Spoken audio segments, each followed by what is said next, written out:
नमस्कार दोस्तों, मैं आपका दोस्त गणेश कुमार लेकर आया हूं आज आपके लिए एक छोटी सी कहानी। ये कहानी नहीं, एक तरह की मुहिम है। इस मुहिम में आप भी शामिल हैं, पर वह कैसे, वह आपको वीडियो के अंत में पता चल जाएगा। सो वीडियो के लास्ट तक बने रहिए। अगर आप चैनल पे न्यू हैं तो सब्सक्राइब का बटन दबाना ना भूलें। तो चलिए वीडियो को शुरू करते हैं और जानते हैं यह कहानी क्या है। रमेश बाजार से आकर एक थैला अपनी पत्नी को देते हुए बोले, यह लो दिवाली के दिए। उनकी पत्नी यानी कि सुधा ने जब थैला खोलकर देखा तो मुंह बनाकर बोली, ओह यह क्या लिया है? यह दिए तो बहुत सिंपल और बेरुखे हैं और कोई कलर भी नहीं है। बिल्कुल सिंपल पुराने जमाने वाले दिए हैं। आजकल कोई भी इस तरह के दियों को यूज नहीं करता। रमेश ने सुधा की बात सुनी और कुछ सोचकर बोले, अच्छा एक काम करो, तुम मेरे साथ चलो और इन दियों को वापस कर देना और अपने लिए रंग बिरंगे अपने पसंद के दिए ले लेना। सुधा खुश होते हुए हाँ में सर हिलाई और बाजार जाने के लिए तैयार होने चले गई। रमेश भी उसको जाता हुआ देखकर मुस्कुरा दिया। सुधा जब तैयार होकर आई तो दोनों पति पत्नी बाजार की ओर चल पड़े उन दियों को लेकर। बाजार पहुंचकर रमेश ने सुधा को बोला, पहले तुम अपने पसंद की चीज़ों की शॉपिंग कर लो, उसके बाद हम इन दियों को वापस करने जाएंगे। यह सुनकर सुधा ने हाँ में सर हिलाया। सुधा ने पहले अपनी पसंद की मिठाइयाँ खरीदी, कुछ गिफ्ट सेट लिए, फिर रंग बिरंगे स्टाइलिश दिए लिए और उसके बाद उसने रमेश को कहा कि मेरी शॉपिंग हो गई, चलो अब इन दियों को वापस करके आते हैं।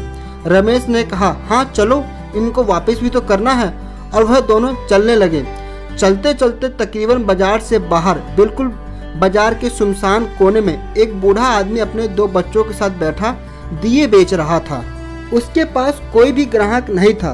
अगर कोई आता भी तो सिर्फ रेट पूछता और दियों को देख के कहता, यह तो बहुत ही बेरंग दिए हैं, अब इनको कौन यूज करता है। बूढ़ा आदमी लोगों को आते जाते बड़े उम्मीद से देखता कि कोई उससे दिए खरीद ले, पर कोई नहीं खरीद रहा था। रमेश ने सुधा से बोला, जाओ और जाके इन दियों को वापस कर दो। सुधा कुछ नहीं बोली। कभी उस बूढ़े दिए वाले को देखती तो कभी उसके दो बच्चों को देखती और कभी रमेश की ओर देखती। रमेश सुधा की परेशानी को समझ गया। उसने बोलना शुरू किया। रमेश ने बताया कि दिए वाले बाबा का एक बेटा था जो पिछले साल दिल्ली के दंगों में अपनी पत्नी समेत मारा गया। दिए वाले बाबा की पत्नी बहुत पहले गुजर चुकी थी और यह दो जो बच्चे तुम देख रही हो यह उनके पोते हैं। इनकी जिम्मेदारी भी अब दिए वाले बाबा के ऊपर ही है।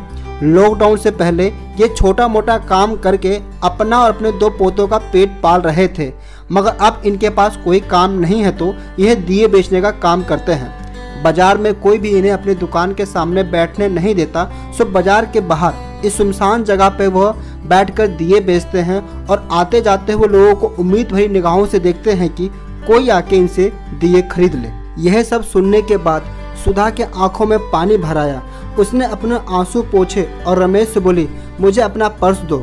रमेश बोला, क्यों, तुमको मेरा पर्स क्यों चाहिए? सुधा ने बोला, अरे दो ना। रमेश को कुछ समझ में नहीं आ रहा था, सो उसने चुपचाप अपना पर्स सुधा को दे दिया। सुधा पर्स लेकर दिए वाले बाबा के पास गई और बोली, बाबा मुझे ये सारे दिए चाहिए, कितने के हैं? बाबा उसकी तरफ बड़ी उम्मीद भरी निगाहों से देखते हुए बोले, बेटा वैसे तो ये सारे दिए 300 रुपए के हैं, मगर आप मुझे 250 रुपये दे दो।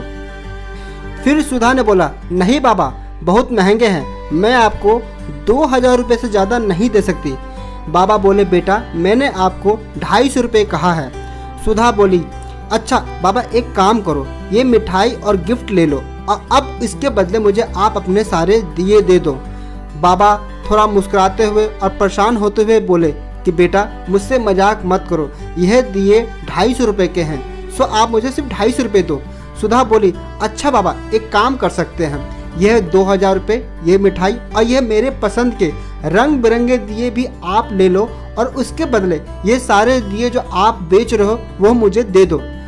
दिए वाले बाबा समझ गए कि सुधा उनसे कोई मजाक नहीं कर रही है, वह बस उनकी मदद करना चाहती है। सो बाबा ने दिए पैक करना शुरू कर दिया। वहाँ दूर खड़ा रमेश यह सब चीज़ें देख रहा था। चेहरे पे मुस्कुराहट और आंखों में आंसू थे। जब दिए लेके सुधा चलने लगी तो बाबा ने उसको हाथ जोड़कर धन्यवाद दिया और कहने लगी कि बेटी, आज हम तुम्हारे कारण भरपेट खाना खा सकेंगे और दिवाली भी मना सकेंगे। सुधा मुस्कुराते हुए बाबा से विदा लेकर रमेश के पास आई और बोलने लगी, इस बार दिवाली हम इन दियों से मनाएंगे। रमेश ने हाँ में सर हिलाया और कहा, तुमने बहुत अच्छा सौदा किया। रमेश और सुधा मुस्कुराते हुए अपने घर की ओर चल पड़े। सो डियर फ्रेंड्स, यही वो मुहिम है जिसका जिक्र मैंने आपसे वीडियो के स्टार्टिंग में किया है। इस बार आप किसी एक की हेल्प जरूर कीजिए ताकि वह भी आपके साथ साथ दिवाली मना सके। सो निकलिए अपने घर से, लौटाइए बाजार की रौनक को, क्योंकि बहुत से लोग आपका इंतजार कर रहे हैं कि आप उनसे कुछ खरीदोगे तो वह भी दिवाली मना पाएंगे। बस सोशल डिस्टेंसिंग का पालन कीजिए और मास्क जरूर पहने, कोरोना से बचें। मैं आपका दोस्त गणेश कुमार अभी के लिए विदा लेता हूं। मिलूंगा आपसे अगले वीडियो में, तब तक के लिए नमस्कार, जय हिंद और हाँ, आप सबको हैप्पी दिवाली।